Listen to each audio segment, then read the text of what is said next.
নমস্কার বন্ধুরা, সবাইকে জানাই আমার আন্তরিক শুভেচ্ছা ও অভিনন্দন। আজ আমরা এসএসসি জিডি এক্সামিনেশন 2025-এর বিভিন্ন গুরুত্বপূর্ণ বিষয় নিয়ে আলোচনা করব, যেখানে পশ্চিমবঙ্গের বিভিন্ন স্টুডেন্ট যারা এবছর 2025-এর এক্সাম দিয়েছো বিভিন্ন ক্যাটাগরিতে, যেখানে বর্ডার ডিস্ট্রিক্ট, নকশাল ডিস্ট্রিক্ট এবং জেনারেল ডিস্ট্রিক্ট থেকে ইউআর, এসসি, এসটি এবং ওবিসি বিভিন্ন স্টুডেন্টের জন্য এই ভিডিওটি গুরুত্বপূর্ণ হতে চলেছে। তো আজকে আমরা যে সমস্ত বিষয়গুলি দেখব সেখানে হচ্ছে পশ্চিমবঙ্গ বিশেষ করে এবার কাট অফ কমবে না বাড়বে, এবার কি সত্যি ভ্যাকেন্সি বৃদ্ধি হতে পারে তা নিয়ে আলোচনা করব। এবং 2024-এ যেমন হয়েছিল ফিজিক্যাল, মেডিকেল প্লাস ডিভি একই সাথে, এবছর কি একই সাথে হবে? এছাড়া এবার কম্পিটিশন ঠিক কী রকম হবে সেটা নিয়ে আজকের বিষয়ে আমাদের আলোচনা। তো যারা যারা চ্যানেলে নতুন আছো তারা অতি অবশ্যই চ্যানেলটিকে সাবস্ক্রাইব করে দিও, বেল আইকন অন করে দিও, তোমার কাছে সবার আগে বিভিন্ন গুরুত্বপূর্ণ বিষয়ে নোটিফিকেশন চলে যাবে। ঠিক আছে, তো চলো আজকের গুরুত্বপূর্ণ বিষয়গুলি শুরু করা যাক। তো এখানে দেখতে পাচ্ছ এসএসসি জিডি 2025-এ, যেখানে আমরা এখন যেটা বিষয় দেখব সেটা হচ্ছে এবছর 2025-এ ভ্যাকেন্সি ইনক্রিজ হবে কি না।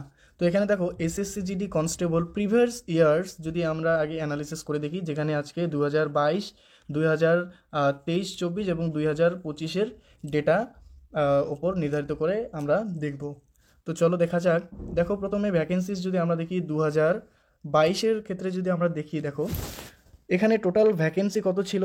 দেখো প্রথমে যখন ফর্ম অ্যাপ্লাই করা হয়েছিল, নোটিফিকেশান আসে, তখন সেখানে ছিল 24,369টি ভ্যাকেন্সি, কিন্তু পরবর্তীতে দেখো ভ্যাকেন্সি ইনক্রিজ হয়েছিল কত, 25,868টি ভ্যাকেন্সি ইনক্রিজ হয় এবং মোট ভ্যাকেন্সি দাঁড়িয়েছিল 50,187টি। ঠিক আছে, এখানে দেখো যখন নোটিফিকেশান বের হয়েছিল ঠিক তার মানে এক্সাম আমাদের হয়েছিল 2022-এ, সেটা হচ্ছে 10 জানুয়ারি থেকে 13 ফেব্রুয়ারি হচ্ছে এক্সাম হয়েছিল এবং এর ঠিক 55 দিন পর হচ্ছে রেজাল্ট দেওয়া হয়েছিল, যেটা 8 এপ্রিল 2023-এ দেওয়া হয়েছিল। ঠিক আছে, মানে এক্সাম হওয়ার ঠিক 55 দিন পরে হচ্ছে রেজাল্ট দেওয়া হয়। এবার রেজাল্টের ঠিক 22 দিন পর হচ্ছে ফিজিক্যাল ডেট দেওয়া হয়েছিল, যেখানে পিইটি, পিএসটি হয়েছিল এবং মেডিকেল পরে হয়েছিল প্রায় 1 মাস পর। ঠিক আছে, তো এটা হচ্ছে 2022-এর ডেটা, যেখানে দেখো 25,000 ভ্যাকেন্সি ইনক্রিজ হয়, প্লাস হচ্ছে এক্সামের প্রায় 1.5 মাস পর হচ্ছে রেজাল্ট দেয় এবং 22 দিন পর হচ্ছে ফিজিক্যালের জন্য ডাকা হয়। ঠিক আছে, পরবর্তী এবার দেখো 2023-24-এ যে ভ্যাকেন্সি এসেছিল এসএসসি জিডির তরফ থেকে, এখানে প্রথমে 26,141টি ভ্যাকেন্সি ছিল, কিন্তু এরপর 20,476টি ভ্যাকেন্সি ইনক্রিজ হয়েছিল, যা মোট দাঁড়িয়েছিল 46,617টি। এখানে দেখো এক্সাম হয়েছিল 20 ফেব্রুয়ারি থেকে 7 মার্চ এবং এখানে রেজাল্ট জারি করা হয়েছিল 10 জুলাই 2024, মানে পরীক্ষার ঠিক 4 মাস পর হচ্ছে রেজাল্ট দেওয়া হয়েছিল। ঠিক আছে, এবং এই রেজাল্টের পর ফিজিক্যাল ডেট দেওয়া হয়েছিল 23 সেপ্টেম্বর, যেটি রেজাল্টের ঠিক 2 মাস পর দেওয়া হয়েছিল। এখানে দেখো 2022-এ যেহেতু শুধু পিইটি এবং পিএসটি হয়েছিল এবং 1 মাস পরে মেডিকেল হয়েছিল, ডিভি হয়েছিল। ঠিক আছে, কিন্তু এখানে দেখো 2024-এ নিয়ম একটু চেঞ্জ হয়েছিল, যেখানে দেখো PET, PST, medical plus DV একসাথেই হয়েছিল। ঠিক আছে, তো এটা হচ্ছে 2024-এর ডেটা। এখানে দেখতেই পাচ্ছ যে 4 মাস পরে হচ্ছে রেজাল্ট এসেছিলো এবং 2 মাস পরে ফিজিক্যালের জন্য ডাকা হয়েছিল। এবার 2025-এ দেখো কি রয়েছে। টোটাল ভ্যাকেন্সি দেখো 2024-এ বর্তমান 39,481টি বর্তমান রয়েছে পোস্ট। তো আমরা এখানে প্রতি বছরের ন্যায় 2022 এবং 2023-24-এর ডেটা অনুযায়ী দেখলাম যে 20,000 প্লাস ক্যান্ডিডেট মানে ভ্যাকেন্সি কিন্তু বেড়েছিল। তো এবছর যদি আমরা একটা গড় মাপ 8,000 থেকে 16,000-এর মধ্যে ধরি, যদি ইনক্রিজ হয় তাহলে ধরে নাও এবছর 50,000 ভ্যাকেন্সি আমরা একটা ধরে রাখলাম অ্যাভারেজ। ঠিক আছে, তো 50,000 ভ্যাকেন্সি যদি ইনক্রিজ হয় তাহলে প্রতিটি স্টুডেন্টের জন্য কিন্তু একটা সুবর্ণ সুযোগ হতে পারে। তো এখানে দেখো আমাদের এক্সাম হয়েছিল 4 ফেব্রুয়ারি থেকে 25 ফেব্রুয়ারি। তো 2022-23-এর ডেটা থেকে আমরা এটা দেখতে পারলাম যে এক্সামের ঠিক 1.5 থেকে 2 মাস পর হচ্ছে রেজাল্ট ডেট বা রেজাল্ট দিয়ে দেওয়া হয়। তো আমরা এটা আশানুরূপ করতে পারি যে এই বছর রেজাল্ট পাবলিশ করবে এপ্রিলের লাস্ট উইক, মানে এপ্রিলের লাস্ট উইক বা মের ফার্স্ট উইকের মধ্যে রেজাল্ট জারি করা হবে। এবার এপ্রিল মেতে যদি রেজাল্ট জারি করা হয় তাহলে ফিজিক্যালও ঠিক তার 1 থেকে 1.5 মাস পরেই হচ্ছে ফিজিক্যালের জন্য ডাকানো হবে। তো ধরে রাখো এপ্রিল মে যদি রেজাল্ট চলে আসে আমাদের, তাহলে মে জুনের লাস্ট উইকে, মানে মে লাস্ট উইক এবং জুনের ফার্স্ট উইকের মধ্যে আমরা আমাদের ফিজিক্যাল ডেটের জন্য আমাদের ডাকানো হবে। তো এবার 2025-এর দেখো ফিজিক্যাল টাইপ কীরকম থাকতে পারে। এখানে দেখো 2024-এর তুলনায় বা 2024-এর মতনই ঠিক PET, PST, medical plus DB এগুলি একসাথেই হবে। শুধু এখানে ফিজিক্যালে একটি নতুন পদ্ধতি বা নতুন কিছু একটা যোগ করা হয়েছে, যেটা আমরা পরবর্তীতে আলোচনা করব। তো এখানে দেখতেই পাচ্ছ যে যদি আমরা 1 থেকে 1.5 মাস পরে আমাদের রেজাল্ট, বা 1.5 থেকে 1.5 মাস 2 মাস পরে যদি আমাদের ফিজিক্যাল দিতে হয়, তো আমাদের হাতে কিন্তু বেশি সময় নেই। তো যাদের যাদের মার্কস তোমরা ভালো পেয়েছো, স্কোর যাদের 60+ রয়েছে, তারা অতি অবশ্যই ফিজিক্যালের জন্য তোমরা প্রস্তুতি নাও, ঠিক আছে। পরবর্তী দেখব। এবার দেখো এখানে 2025-এর ভ্যাকেন্সি ইনক্রিজ হওয়ার সম্ভাবনা অ্যাকচুয়ালি রয়েছে কিনা তা নিয়ে এখানে দেখো একটি নোটিশ রয়েছে, এখানে আমরা দেখব। এটি দেওয়া হয়েছে ministry of state in the ministry of home affairs, ঠিক আছে, যেখানে শ্রী নিত্যানন্দ রায় এই নোটিশটি দিয়েছিলেন অফিসিয়াল ওয়েবসাইটে। তো এখানে দেখো, এখানে আমরা দেখতে পাচ্ছি যে কত ভ্যাকেন্সি খালি রয়েছে। দেখো আসাম রাইফেল এখানে দেখতে পাচ্ছ, যেখানে ভ্যাকেন্সি 3377টি ভ্যাকেন্সি কিন্তু খালি রয়েছে। বিএসএফ মানে বর্ডার সিকিউরিটি ফোর্স, এখানে দেখতে পাচ্ছ 12,808টি ভ্যাকেন্সি খালি রয়েছে। সিআইএসএফে দেখো 31,718টি ভ্যাকেন্সি খালি রয়েছে, এবং সিআরপিএফে দেখো 33,730টি ভ্যাকেন্সি খালি রয়েছে।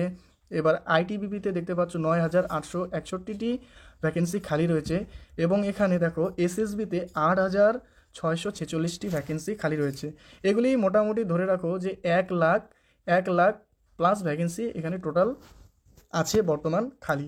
তো আমরা এটাই আশানুরূপ করতে পারি যে এতগুলো ভ্যাকেন্সি থেকে এবার এসএসসি জিডি 2025-এ অন্ততপক্ষে 10 থেকে 20,000 প্লাস ভ্যাকেন্সি তো জেনারেল স্টাফদের জন্য থাকবেই, যেটা হয়তো এবার এসএসসি জিডি 2025-এর অ্যাড করতে পারে, ঠিক আছে। এছাড়াও এর আগের বছরে অনেকে চাকরি ছেড়ে দিয়েছিল বা অন্যতে জয়েন করে নিয়েছিল, সেই ভ্যাকেন্সিগুলো এখানে যোগ করতে পারে। তো আমরা অ্যাভারেজ ধরে রাখতে পারি যে 10,000 থেকে 20,000-এর মধ্যে এবছর ভ্যাকেন্সি ইনক্রিজ হওয়ার সম্ভাবনা রয়েছে, যেহেতু এতগুলি পোস্ট খালি রয়েছে বর্তমান।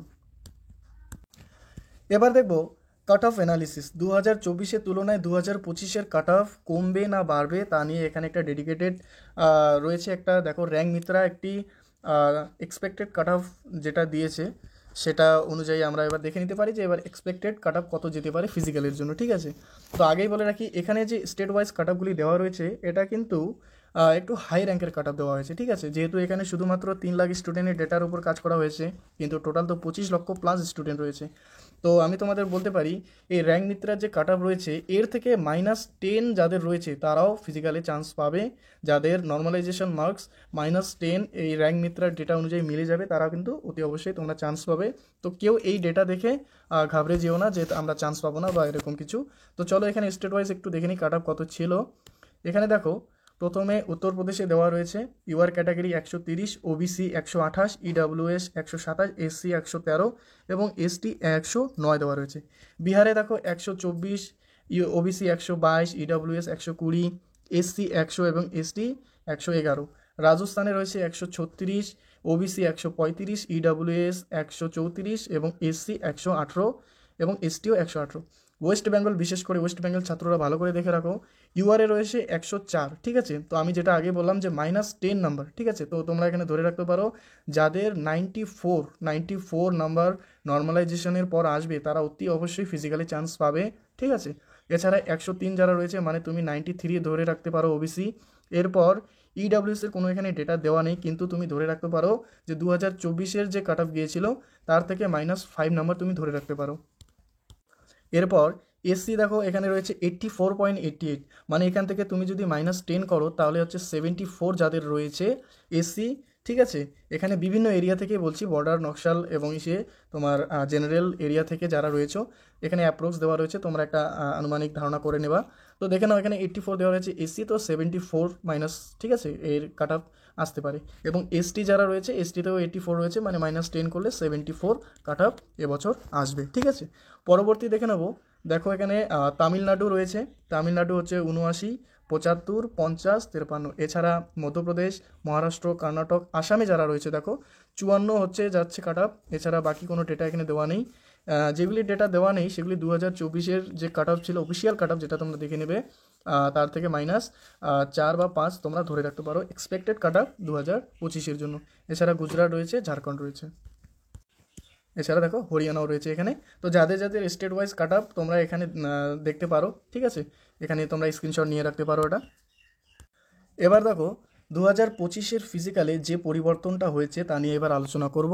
তার আগে দেখো ফিজিক্যাল কবে হবে এই প্রশ্নের উত্তর দেখো, মে থেকে জুন মাসে কিন্তু আমাদের ফিজিক্যাল হওয়ার সম্ভাবনা রয়েছে, ঠিক আছে। তা হাতে বেশি সময় নেই, যাদের কাট অফ বা যাদের মার্কস আছে তারা অতি অবশ্যই ফিজিক্যালের জন্য প্রিপারেশন নাও। বিশেষ করে যারা নতুন রয়েছে, যাদের মার্কস কমও রয়েছে, তোমরা ফিজিক্যালের জন্য অবশ্যই প্রিপারেশন নাও। এবং ফিজিক্যালে গিয়ে তুমি যে তোমার অনুভূতি হবে বা তোমার ধারণা জাগবে, সেটা পরবর্তী স্টেপে কিন্তু তোমার কাজে আসবেই আসবে, ঠিক আছে। তো দেখো এখানে 2024-এ যেমন হয়েছিল 2025-এও এখানে পিইটি পিএসটি প্লাস মেডিকেল একসাথেই হবে, যেখানে প্রথমে তোমাদের হাইট মাপা হবে, তারপর ওয়েট মাপা হবে, তারপরে তোমাদের চেস্ট মেজারমেন্ট করতে হবে। করার পর যারা এগুলি কোয়ালিফাই হয়ে যাবে তাদেরকে রানিংয়ের জন্য নিয়ে যাওয়া হবে, এবং 5 কিলোমিটার রানিং যেখানে 24 মিনিটের মধ্যে তোমাদের পূরণ করতে হবে। রানিং করার পর যারা রানিং কোয়ালিফাই করবে তাদের ডকুমেন্ট ভেরিফিকেশন করানো হবে, ঠিক আছে। ডকুমেন্ট করার পর তোমাদেরকে মেডিকেল টেস্টের জন্য নিয়ে যাওয়া হবে। এই সমস্ত করতে 2 থেকে 3 দিন লেগে যাবে, যেহেতু 2024-এ লেগেছিল প্রতিটি স্টুডেন্টের, তো এবছরও লাগতে পারে। এবার যেটা চেঞ্জ করা হয়েছে সেটা হচ্ছে দেখো এখানে রানিংয়ের ক্ষেত্রে আগে কি হয়েছিল, প্রতিটি ক্যাম্পের কোনো ক্যাম্পে দেখেছিল যে রোডের মধ্যে হচ্ছে তোমাদের রানিং করাইছিল, এবং কিছু কিছু ক্যাম্পের মধ্যে কী হয়েছিল, মাঠের মধ্যে রানিং করা হয়েছিল, ঠিক আছে। তো এখানে দেখো এবার রানিংয়ের সময় আমাদের যেটা প্রতিটি স্টুডেন্টকে দেওয়া হবে সেটা হচ্ছে RFID চিপ, মানে রেডিও ফ্রিকোয়েন্সি আইডেন্টিফিকেশন একটি চিপ। হয়তো তোমার যে তুমি জামা পরবে তার মধ্যে দিতে পারে বা জুতোর মধ্যে দিতে পারে, ঠিক আছে। তো এই RFID চিপ কি এটা তোমরা যদি জানো না তাহলে দেখে নাও। কী বলা রয়েছে যে এর অর্থ হচ্ছে রেডিও ফ্রিকোয়েন্সি আইডেন্টিফিকেশান। এটি একটি বেতার যোগাযোগ পদ্ধতি যা রেডিও ফ্রিকোয়েন্সি ব্যবহার করে কোনো বস্তু, প্রাণী বা ব্যক্তিকে শনাক্ত করতে এবং ট্র্যাক করতে ব্যবহৃত হয়। মানে তোমাদেরকে আমি ছবির সাহায্যে দেখানোর চেষ্টা করতেছি, আশা করি তোমরা বুঝতে পারবে। তোমরা দেখো এখানে এই হচ্ছে একটি মাঠ, ঠিক আছে। এটা ধরলাম একটা মাঠ আছে, যেখানে ধরে নাও এর 400 মিটার হচ্ছে এর টোটাল হচ্ছে ডিস্টেন্স, ঠিক আছে। তো এখানে ধরে রাখো যে তোমরা এখান থেকে রানিং স্টার্ট করছো, ঠিক আছে, এখান থেকে রানিং স্টার্ট করছো। এবার রেডিও ফ্রিকোয়েন্সি সিস্টেমটা কি, এখানে হচ্ছে একটা মানে ম্যাট থাকবে যার মধ্যে তাদের সিস্টেম অনুযায়ী কিছু একটা থাকবে এখানে, ঠিক আছে। প্রতিটি স্টুডেন্ট যখন এখান থেকে রানিং স্টার্ট করবে, যখন এখান থেকে এদিকে এসে এখানে আসবে, মানে এক রাউন্ড পূরণ হবে, তখনই সেই RFID চিপ বার্তা পাঠাবে তাদের অফিসে, যেখানে কাউন্ট করবে প্রতিটি স্টুডেন্ট অনুযায়ী যে সে কত পাক দিল। তো এভাবে ধরে নাও 400 মিটারের যদি পাক হয়, তো তোমাদের ধরে রাখো মোটামুটি যদি মাঠে 10 পাক দিতে লাগে, তাহলে এখানে তোমাদের 10 পাক তুমি যখন রাউন্ড করবে তখন এখানে চিপ 10 বারই তোমার ডেটা পাঠাবে, ঠিক আছে। তো এর ফলে কি হবে যে প্রতিটি স্টুডেন্টেরকে আর ওই 2024-এর তুলনায় টোকন নেওয়ার জন্য ইসে করতে হবে না। যেখানে দেওয়া হয়েছিল 2024-এর টোকন দেওয়া হয়েছিল 4টি করে বা 5টি করে, যেখানে যেরকম, সেখানে কি হয়েছিল যে টোকনের ক্ষেত্রে যদি কোনো স্টুডেন্ট রানিং 5 কিলোমিটার পূর্ণ করার পরে যদি তার হাতে টোকন না থাকে তাহলে তাকে ডিসকোয়ালিফাই করে দেওয়া হয়েছিল। অনেক সময় হয় যারা রানিং করে তারা ছুটে যায় হাত থেকে টোকন পাওয়ার পর। তো এই ভয়টি কিন্তু এবছর হবে না। এবার যেহেতু এই মিনি চিপ লাগানো হবে RFID, এর ক্ষেত্রে কী হবে, তুমি তোমার ইচ্ছে মতো তুমি রানিং করতেই থাকবে, যেখানে তোমার কাউন্ট ওরা অলরেডি করে নেবে। তোমার যেটা কাম থাকবে যে তুমি রাউন্ড দিচ্ছ এবং মাঠ কত মিটারে রয়েছে এটা তোমাকে লক্ষ্য রাখতে হবে, ঠিক আছে। তো এই হচ্ছে আজকের গুরুত্বপূর্ণ সব কিছু ডিটেলস অ্যানালিসিস ভিডিও তোমাদের সামনে নিয়ে আসলাম। ও হ্যাঁ, এখানে আরেকটি বিষয় দেখো যে 2024-এ কোনো ক্যাম্পে দেখেছিল রাস্তার মধ্যে দৌড়েছিল এবং কোনো ক্যাম্পে মাঠের মধ্যে দৌড়েছিল, কিন্তু 2025-এ যদি RFID চিপ যদি লাগায় তাহলে কিন্তু 99% চান্স রয়েছে প্রতিটি ক্যাম্পে এবার মাঠের মধ্যেই রানিং করাবে, ঠিক আছে। কারণ মাঠের মধ্যে রানিং করালেই এই চিপের মাধ্যমে তারা গণনা বা গুনতি রাখতে পারবে, ঠিক আছে। তো চান্স রয়েছে মাঠের মধ্যেই এবছর হওয়ার জন্য, ঠিক আছে। তো থ্যাংক ইউ সো মাচ সবাইকে ভিডিওটি দেখার জন্য। যদি ভিডিওটি ভালো লেগে থাকে তাহলে অতি অবশ্যই লাইক করে দিও, চ্যানেলে নতুন হয়ে থাকলে অবশ্যই সাবস্ক্রাইব করে দিও, বেল আইকন অন করে রাখো, তোমার কাছে প্রতিনিয়ত আপডেট চলে যাবে, ঠিক আছে।